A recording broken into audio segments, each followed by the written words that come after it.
इसे मैं फेंक देता हूँ बड़े भैया, आप जाइए। मुनीम जी, जो राम प्रसाद की बेटी की शादी के लिए जेवर देने के लिए कहा था, भिजवा दिया? जी हाँ मालिक। शहर में रहकर यही बदतमीजी और ओछी हरकतें सीखी आपने? अपने से बड़ों का लिहाज करना नहीं आता आपको? किससे कह रहे हो तुम? आपसे कह रहा हूँ। औरत पैदा हुई है तो औरत की तरह रहना सीखे। मीना, नकुल, तुम अंदर जाओ।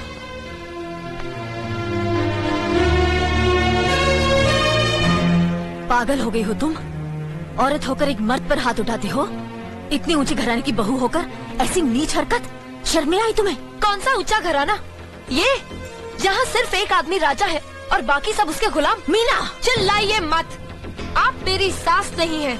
जिस तरह आप इस घर की बहू है, वैसे मैं भी हूँ। बहू हो तो बहू की मर्यादा में रहो। मर्यादा की रस्सी में तो आप जैसी जाहिल और गवार औरतें बनती हैं। मुझ जैसी पढ़ी लिखी मॉडर्न जमाने की लड़की नहीं। Uneducated idiots. Excuse me. I am not an illiterate. I am a graduate from the University of Allahabad. I am aware of the modernization of women, but I have not forgotten my culture, my customs, my traditions and my values. And most of all, I'll never ever forget that I am an Indian woman. Modern जमाने की औरत भी औरत ही होती है। उसे भी मर्द ही ब्याह कर ले जाता है, मर्द को ब्याह कर वो नहीं ले जाती। जमाने ख्याल और लिबास बदल देते हैं, औरत की शरीर की बनावट नहीं। लोग तुम्हारे ख्याल की लड़कियों को लज्जत का सामान भले ही समझते हो, इज्जत के काबिल कोई नहीं समझता। इज्जत आज भी उन्हीं औरतों की होती है जिनकी आंखों में हया हो, लाज हो, शर्म हो। हम नहीं कहते कि तुम बंदिशों में रहो, लेकिन अपने दायरे की सीमा को मत भूलो। लड़की जब अपने माँ बाप के घर होती है, तब उसके कांधों पर अपने ही घर की इज्जत का बोझ होता है। लेकिन जब वो बहू बनकर ससुराल जाती है, तब उसके कांधों पर एक नहीं, 2 परिवारों की इज्जत का बोझ होता है। आज जिस तरह तुमने नकुल को तमाचा मारा है, अगर उसी तरह उसका भी हाथ उठ जाता तो तुम्हारी क्या इज्जत रह जाती? कभी सोचा तुमने? क्या बात है मीना?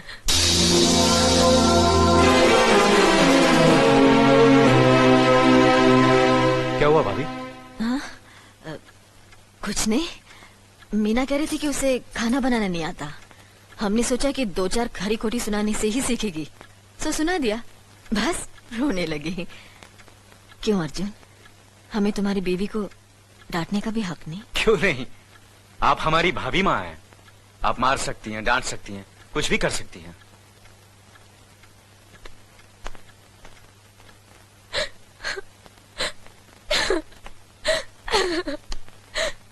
मैंने भूल की जो मैं लोगों के बीच आ गई। मेरी तो इस घर में कोई इज्जत ही नहीं है। जब देखो तो सब मेरी इंसल्ट करते रहते हैं। मैं कब से रो रही हूँ, तुम पूछ भी नहीं रहे हो कि मैं क्यों रो रही हूँ। बेकार रो रही है तो कौन पूछेगा? अच्छा, तो मैं तुम्हारे लिए और इस घर के लिए बेकार हो गई हूँ।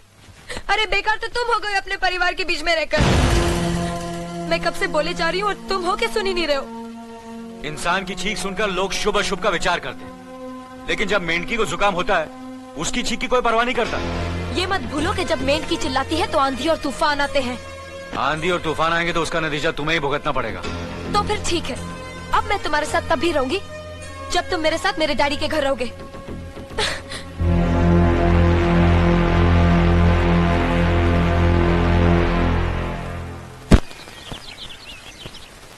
हमारी मीना बहुत प्यारी बच्ची है, लेकिन उसमें अभी भी बचपना है।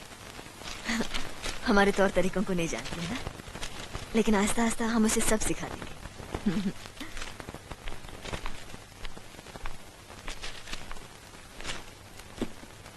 बड़े भैया, ये अपने घर जाना चाहती है। जाना भी चाहिए। 4-5 महीने हो गए, मायके की याद भी आती होगी इसे। और अर्जुन, तुम्हारे ससुर जी तुम्हें कई बार बुला चुके हैं। तुम भी कुछ दिनों के लिए हो आओ, तुम्हारा मन भी बहल जाएगा। अगर ये वापस लौटने के लिए जा रही होती तो मैं जरूर जाता, मगर ये तो हमेशा के लिए इस घर से जा रही है। कैसी बातें कर रहे हो? अगर तुम दोनों के ख्यालात एक दूसरे से नहीं मिलते तो इस मामले को घर की 4 दीवारी में बैठकर आपस में सुलझा लेना चाहिए। बहू शहर की पढ़ी लिखी लड़की है, उसे गांव के रीति रिवाज के बारे में क्या मालूम? ये तो तुम्हारा फर्ज बनता है अर्जुन कि तुम उसे हमारे तौर तरीके सिखाओ। सिखाने से कोई फायदा नहीं बड़े भैया, ये खुद को इस माहौल में डालना ही नहीं चाहती, इसलिए भेज रहा हूं। अच्छा, तो तुमने फैसला भी कर डाला? बड़े भैया, बात यह है कि मैंने मीना को, तुम बहुत समझदार भी हो गए हो ना, तो फिर तुम्हें इतना तो समझ लेना चाहिए, अगर बहू अपने आप को बदल नहीं पा रही है तो तुम बहू के मुताबिक बदल जाओ। आखिर वो तुम्हारी पत्नी है, उसका साथ देना तुम्हारा धर्म है। तुम्हारे भरोसे ही तो उसने अपनी सारी जिंदगी सौंप दी तुम्हें। अर्जुन, मेरे दर्द पर तुम तड़प उठोगे, तुम्हें तकलीफ होगी तो मैं रो दूंगा, क्योंकि हम दोनों एक ही मां की संतान हैं। खून का रिश्ता है हमारा, मगर पत्नी का नाता उससे कहीं ज्यादा गहरा होता है, क्योंकि वो पराये घर से आकर अपनों से कहीं ज्यादा अपनी हो जाती है, परछाई बन जाती है हमारी। पति शरीर है तो पत्नी उसकी आत्मा है। पत्नी ही पति के जीवन को सही अर्थ देती है, उसे कामयाब बनाती। पत्नी के बगैर पति बेजान और बेमाने हो जाते हैं। अगर आज तुम अपनी पत्नी को हमेशा के लिए उसके मैके छोड़ाओगे तो यह गांव, यह समाज क्या कहेगा हमारे बारे में? जरा सोचो अर्जुन, न्याय के सिंहासन पर बैठकर जो लोगों के अच्छे बुरे का फैसला करता है, अगर उसी के घर में नाइंसाफी होगी तो लोग हंसेंगे हम पर, किसी को मुंह दिखाने के काबिल नहीं रहेंगे हम। बड़े भैया, मुझसे भूल हो गई, मुझे माफ कर दीजिए। मुनीम जी। जी मालिक। जायदाद के दस्तावेज लाइए। जी अभी लाया। बहू, पति ही पत्नी की असली शक्ति होती है। हमारे पुरखों ने कुल धर्म पत्नी के बारे में कहा है, जो पति के काम में उसकी मददगार हो, उसे अच्छी सलाह दे, जो दासी की तरह उसकी सेवा करे, मां की तरह उसे खिलाए पिलाए, लक्ष्मी का रूप हो और धरती की तरह उसमें सहन शक्ति हो, वही आदर्श पत्नी होती है। औरत की सोच मर्द का मुकद्दर बनाती है। वो जब बनाने पर आती है तो कुटिया को महल कर देती है, और जब बिगाड़ने पर उतरती है तो महल को मिट्टी का ढेर बना देती है। मालिक, ये जायदाद के दस्तावेज है।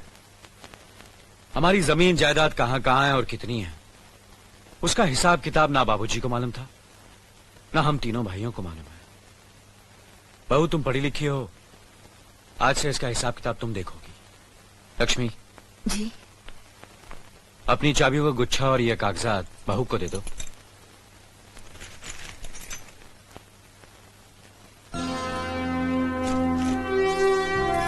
आज से तुम इस घर की मालकिन हो। तुम जहां कहोगी, जिस कागज पर कहोगी, हम तीनों भाई चुपचाप आंख बंद करके दस्तखत कर देंगे। जैसा कहोगी वैसा ही करेंगे। बस एक ही विनती है बहू, हम तीनों भाइयों को अलग करने का ख्याल अपने मन में कभी आने मत देना।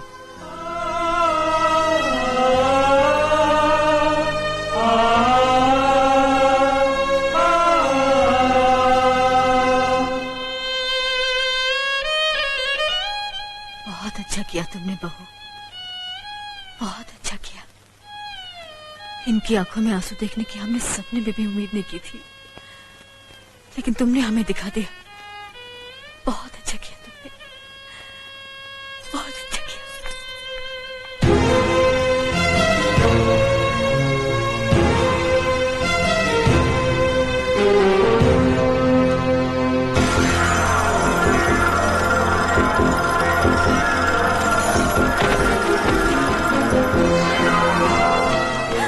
मीना, मीना, क्या हुआ बहू? मीना, मुनि जी जल्दी से डॉक्टर को बुलाइए।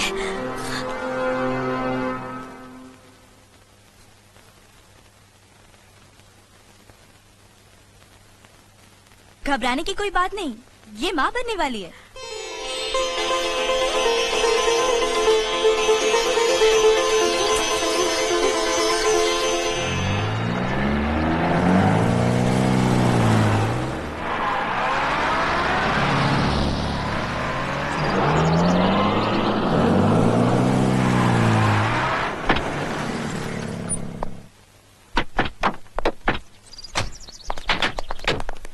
आप लोग यहीं ठहरिए, मैं ठाकुर साहब से मिलकर आता हूँ।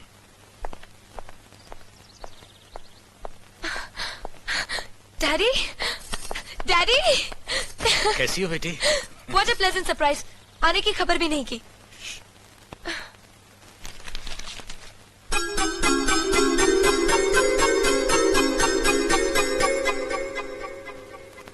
ठाकुर साहब, पाए लागू।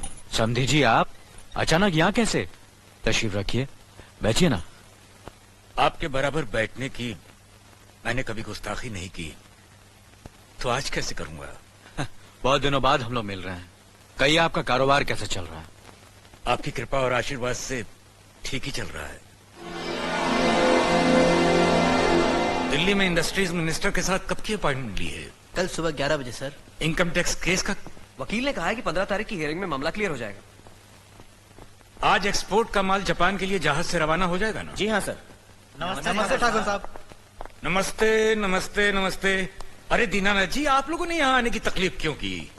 मैं आपकी संस्था के लिए गवर्नर साहब से बात कर चुका हूँ, आपका काम हो जाएगा। धन्यवाद, बहुत बहुत। अरे गोपीनाथ जी, होम मिनिस्टर ने वादा किया कि आपके भाई का ट्रांसफर जल्दी ही हो जाएगा। Thank you sir. Daddy, good morning daddy. Good morning my child. आप कहीं जा रहे हैं क्या? हाँ बेटी, एक जरूरी काम से दिल्ली जा रहा हूँ। अपना ख्याल रखना। ओके। Okay, bye. पास में ही फैक्ट्री के लिए जमीन देखने आया था, सोचा आपके दर्शन करता चलूं। अब इजाजत दीजिए। इतनी जल्दी कैसे जा सकते हैं आप? भोजन तो करते चाहिए। माफ कीजिए, आप तो जानते ही हैं, बाप बेटी के घर का खाना तो क्या, पानी भी नहीं पी सकता। शहर में रहकर भी अभी भी आप इन बातों को मानते हैं? शहर में रहूं या गांव में, मैं अपनी परंपरा और संस्कार कैसे भूल सकता हूं? आखिर मैंने इसी मिट्टी में जन्म लिया है। अच्छा, चलता हूं। अजी, कम से कम बेटी से मिलकर उसकी कुशलता तो पूछ लीजिए। ये क्या कह रहे हैं आप?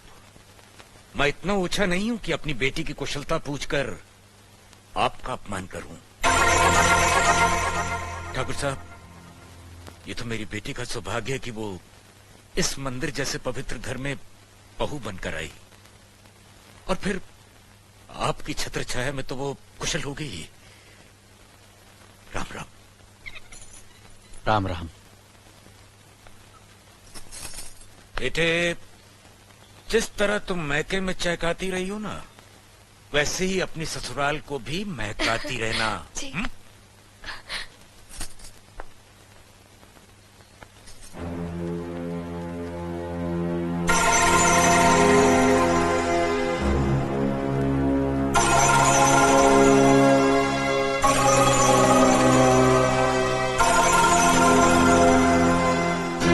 आप तो उम्र में बड़े हैं ना, किससे किस तरह की बात की जाती है, इतनी तमीज तो आपको आनी चाहिए।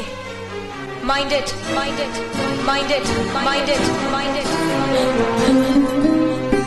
बड़े भैया, अरे? मुझे माफ कर दीजिए। क्या हुआ? मुझे माफ कर ये दीजिए। क्या कर रही हो? अपने पापों का प्रायश्चित कर रही हूँ। मैंने आप जैसे देवता का अपमान किया है, आपका दिल दुखा है, मुझे माफ कर दीजिए बड़े भैया, मुझे माफ कर दीजिए, मुझे माफ कर दीजिए। लक्ष्मी, मुझे माफ कर दीजिए बड़े भैया, बड़े भैया मुझे माफ कर दीजिए। मुझ पर तरस खाकर मुझे माफ मीना, कर दीजिए बड़े चलो भैया। उठो, तुम्हें ऐसे नहीं बैठना चाहिए, मुझे माफ इससे बच्चे पर असर पड़ेगा बेटे। मैं आपकी भी दोषी हूँ दीदी। आपने जेठानी की जगह माँ बनकर मेरी गलतियों को बर्दाश्त किया, और मैं अब भागन आपकी बेटी न बन सकी। मुझे माफ कर दीजिए दीदी, मुझे माफ कर दीजिए। अब चुप भी हो जाओ। तो हमने कब तुम्हारी बात का बुरा माना? हाँ, अगले रोते नहीं, रोते नहीं।